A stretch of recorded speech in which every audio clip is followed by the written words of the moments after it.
Guys, kembali lagi bersama gua di Sakahayang Review. By the way, apa kabar para penonton setia Sakahayang? Sudah kangen dengan film found footage? Kalem, karena filmnya sudah HD, Sakahayang akan membahas film footage terbaru yang berjudul Bodycam tahun 2025. Lantas, apakah film ini akan mengerikan? Atau malah B aja? Oke lah, daripada kelamaan, mending kita langsung saja ke pembahasannya. Dan jika kalian suka dengan channel ini seperti biasa, silahkan subscribe aja biar gak ketinggalan video menarik lainnya dari Sakahayang. Film ini diawali dengan diperlihatkannya petugas polisi yang sedang melakukan perjalanan menuju sebuah kota bernama Henderson, di mana kali ini si supir bernama Anderson berniat membantu Jackson untuk mencari adiknya yang bernama Neisha, di mana menurut laporan terakhir Neisha dikabarkan hilang setelah pergi ke wilayah Henderson. Namun di saat itu pula mereka pun mendapat laporan darurat dari salah satu warga yang mengaku mengalami kejadian yang mengerikan. Lantas apa boleh buat, mereka pun berniat untuk mengeceknya terlebih dulu. Namun di tengah perjalanan, Anderson pun berkata jika wilayah ini dikenal sebagai tempat sampah karena dihuni oleh para homeless sekaligus pecandu yang selalu berkeliaran gak jelas seperti zombie. Hingga setibanya di tempat tujuan, benar saja di depan perumahan warga banyak sekali gembel-gembel oleng yang bertingkah seperti mayat hidup. Dan kini mereka pun bersiap melakukan pengecekan pada rumah si pelapor. Everybody okay in there? No. Boy. Mendengar jeritan di dalam rumah, Anderson mengajak Jackson untuk mengeceknya. Police. Power's out. All clear. Lantas untuk mempercepat penggeledahan, Anderson berniat mengecek lantai bawah sementara Jackson diminta untuk mengecek lantai atas. Here, do you copy?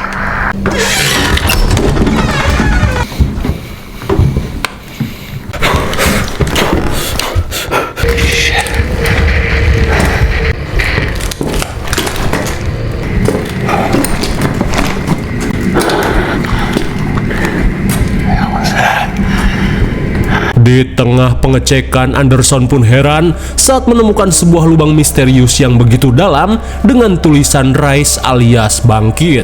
Sementara di lantai atas, Jackson pun terdiam saat mendapati sebuah kamar yang dipenuhi simbol-simbol satanik. Tak cuma itu, ia pun merasa penasaran saat mendengar suara aneh dari dalam ranjang bayi. Seketika Jackson pun kaget saat melihat seorang kewes kucel dengan tubuh yang berlumuran darah.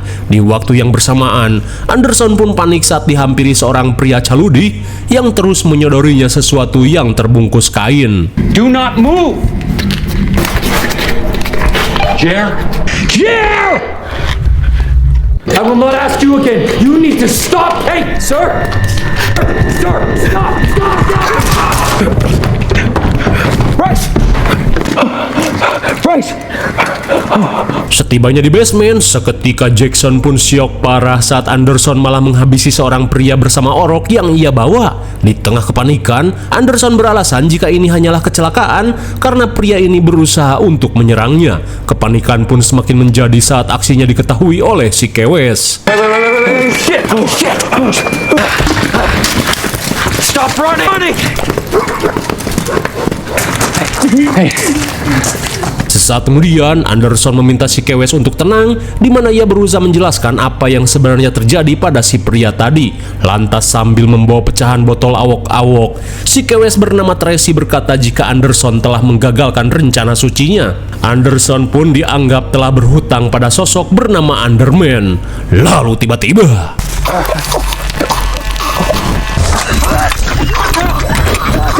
Fuck. oh my god, seketika mereka pun syok parah saat Tracy malah mendiskon umur hingga membuat Anderson mandi darah. Mereka pun merasa janggal karena separah apapun pecandu, mereka tidak akan mungkin melakukan hal gila seperti ini. Lantas Jackson memintanya untuk tenang karena semua ini sudah terekam jelas menggunakan kamera yang terpasang di tubuh mereka.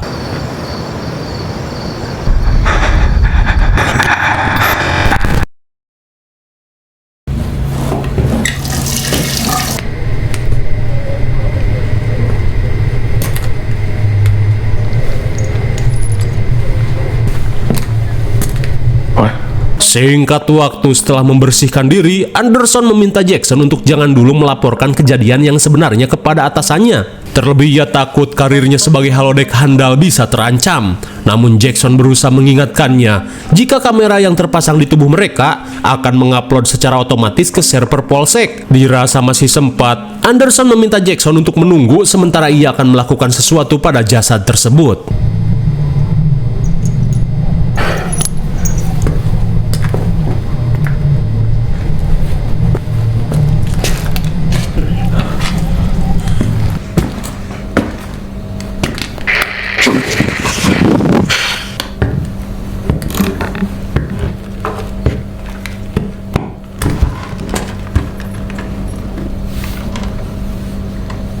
Sontak Jackson pun tak habis pikir dengan Anderson yang nekat mengeluarkan 2 peluru dari jasad tersebut hanya karena tidak ingin diperkarakan. Padahal jika mereka melaporkan kejadian yang sebenarnya, pastinya pihak Polsek akan mengerti. Akan tetapi Anderson yang tidak ingin karirnya terancam langsung mengajak Jackson pergi menemui seseorang. Terlebih semua ini tidak akan terjadi jika Jackson tidak meminta bantuannya untuk mencari keberadaan Neisha. Yeah, I'm good. Let's go.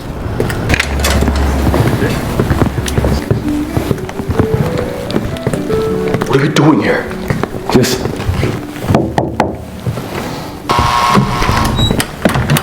Got the dog set up for upload.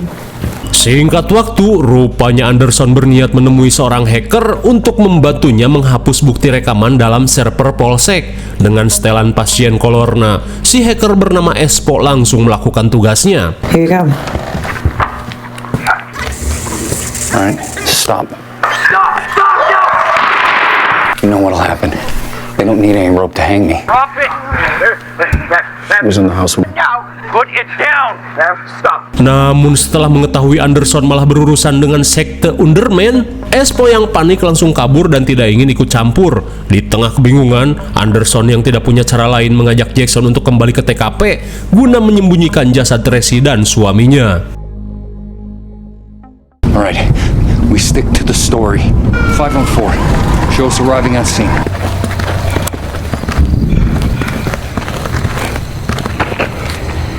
Oh, what the hell? Tapi sekembalinya ke TKP, mereka pun kaget saat jasad Tracy telah menghilang entah kemana. Tak cuma itu, mereka menemukan simbol aneh yang digambar dengan menggunakan darah. Dirasa ada sesuatu yang tidak beres, Jackson mengajak Anderson untuk pergi dari tempat ini. Man, the scavengers just showing up. We gotta get out of here. Hey, you alright? Got some blood, man. Seketika Jackson pun heran saat melihat Anderson yang mendadak linglung dan mimisan. Melihat situasi semakin memburuk, Jackson langsung mengajak rekannya untuk menenangkan diri di rumah ibunya. I'll stop bleeding. I can't go to the hospital. What do you want me to do? I don't know. Think God cares? You think he'd make an exception? Namun di tengah perjalanan, Jackson pun heran dengan para warga bersama para gembel tiba-tiba berjajar menghalangi jalan. Saat Jackson meminta mereka untuk minggir, seorang pria bernama Tommy berkata jika ia dan para warga hanya ingin melihat babenguk orang yang telah menggagalkan ritual pembangkitan Underman, di mana saat ini Anderson telah terkena kutukan karena telah mengganggu ritual suci di wilayah ini. Mereka pun memastikan jika Anderson yang sudah ditandai tidak akan bisa lolos dari kutukan tersebut.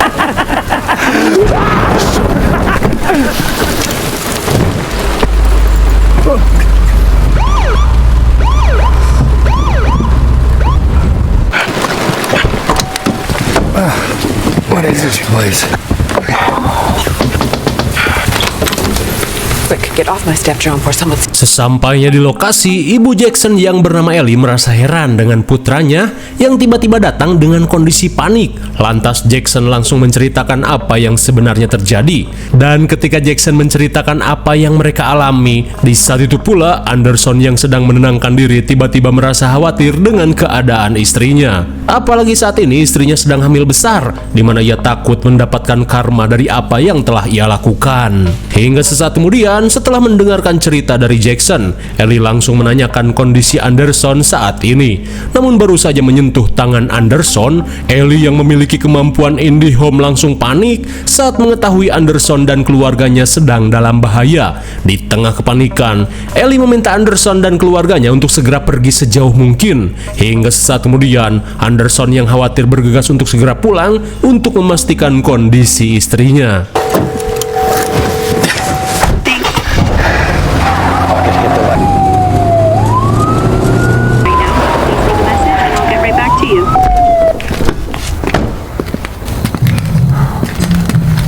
Namun sesampainya di rumah, ia pun panik saat rumahnya sudah ditandai oleh sekte penyembah Underman.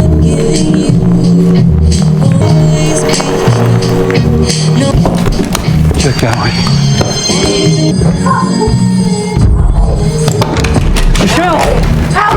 Seketika mereka tak habis pikir saat Espo tiba-tiba sudah tersekap di kamar Anderson. Di saat itu pula, Espo pun kesal karena dirinya harus menanggung resiko setelah terlibat dengan masalah Anderson. Lalu tiba-tiba, oh my god, saat Espo mengalami kerusupan, si iblis berkata jika istri Anderson yang bernama Michelle sudah ia ambil untuk membayar kesalahannya.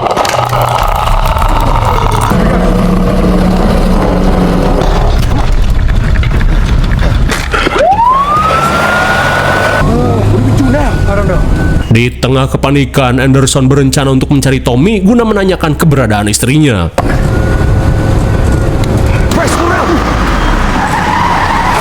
Lantas tanpa basa-basi, Anderson langsung menginterogasi Tommy untuk menunjukkan keberadaan istrinya. Mendengar hal itu, Tommy meminta mereka untuk mengikutinya. Oh. You piece of shit. Huh?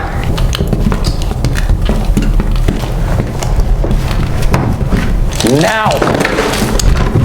Sit down!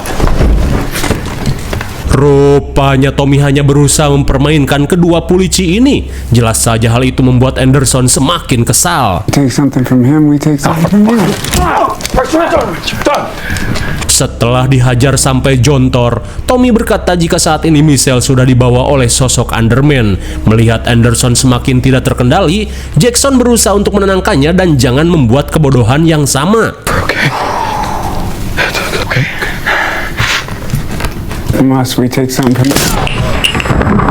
Betapa syoknya Jackson saat rekannya ini malah menghabisi Tommy di depan kamera. Dirasa karir halodecknya sudah tidak bisa diselamatkan, Anderson yang syok terlihat mengurung diri di dalam WC bak remaja emo.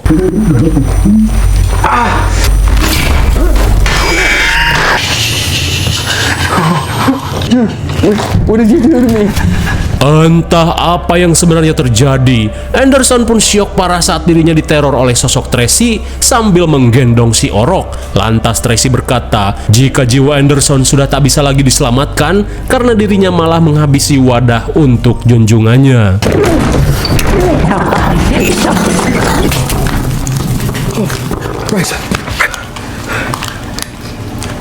Setelah diteror sosok Tracy, Anderson yang kini linglung tiba-tiba saja mendengar suara istrinya dari arah rooftop.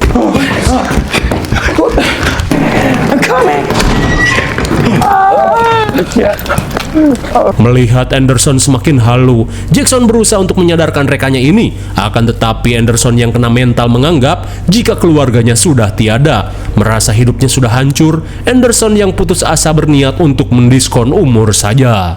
I was gonna be a father.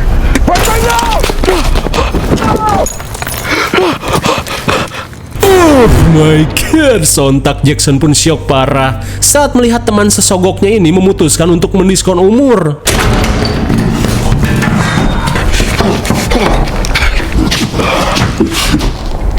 Oh my god lagi, betapa syoknya Jackson saat melihat Tommy yang jelas-jelas di headshot kini kembali hidup seperti zombie. Dan setelah Anderson tewas, Tommy berkata jika saat ini giliran Jackson dan keluarganya yang akan mati.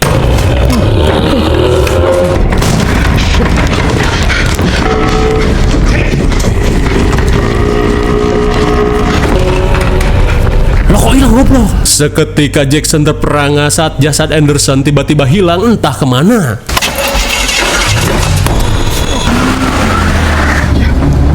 Control, this is 528. I'm fucking coming to you now. No, fuck you! Di tengah pelarian, Jackson pun heran dengan suasana kota yang tiba-tiba mengalami pemadaman PLN. Tak cuma itu, melihat suasana kota yang sepi, ia pun merasa terlempar ke dimensi lain. Hingga di sepanjang pelarian, rumah sekte sesat itu tiba-tiba saja selalu muncul menghadang Jackson, seolah memintanya untuk kembali ke tempat semuanya berawal. Dirasa tidak ada jalan untuk lari, Jackson pun memutuskan untuk memberanikan diri guna memasuki rumah sekte sesat ini.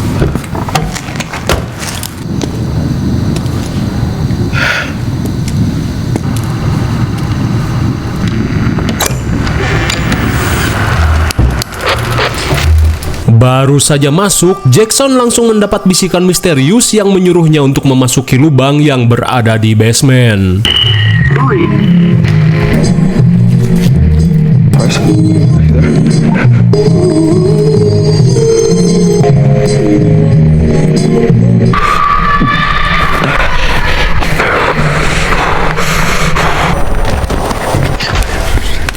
Seketika Jackson pun heran saat suasana di dalam lubang terlihat seperti gedung kosong pada umumnya. Akan tetapi dirinya sadar jika tempat ini merupakan habitat makhluk goib.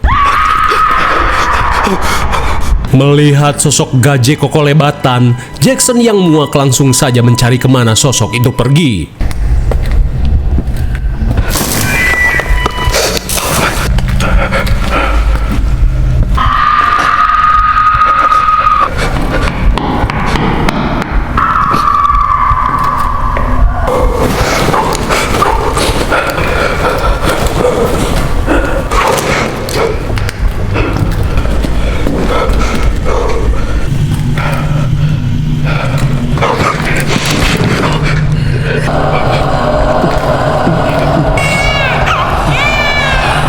Setelah cukup lama melakukan pencarian, Jackson pun kaget saat melihat Anderson membantu persalinan istrinya. Namun Jackson sadar jika sosok-sosok yang berada di tempat ini bukanlah manusia. Lalu tiba-tiba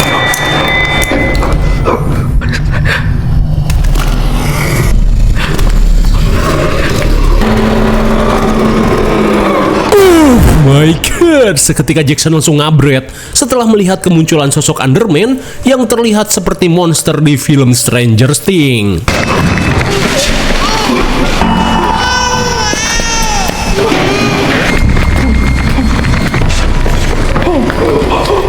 Namun sungguh suwe, pelarian Jackson harus terhenti saat dirinya malah berada di lorong yang buntu. Di tengah kepanikan, seketika Jackson pun syok parah saat menyadari jika adiknya yang selama ini ia cari ternyata sudah menjadi korban penumbalan dari sekte Underman.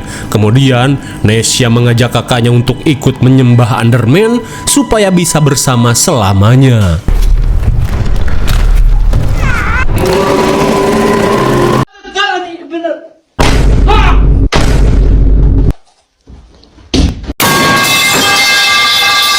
Malang sekali Jackson yang gagal kabur harus tertangkap oleh iblis Underman.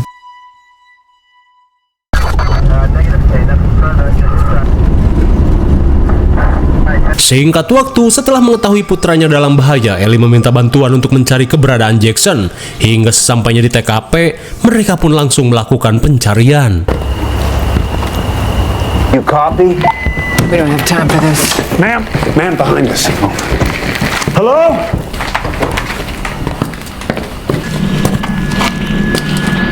Melihat Jackson yang pelangap-pelongo di depan lubang, Ellie langsung menanyakan apa yang sebenarnya terjadi.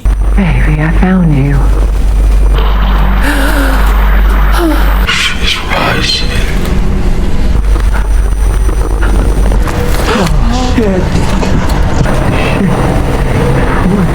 Betapa syoknya Ellie saat melihat kedua anaknya dalam pengaruh iblis. Lantas mereka mengatakan jika saat ini iblis Underman telah bangkit. You need to leave.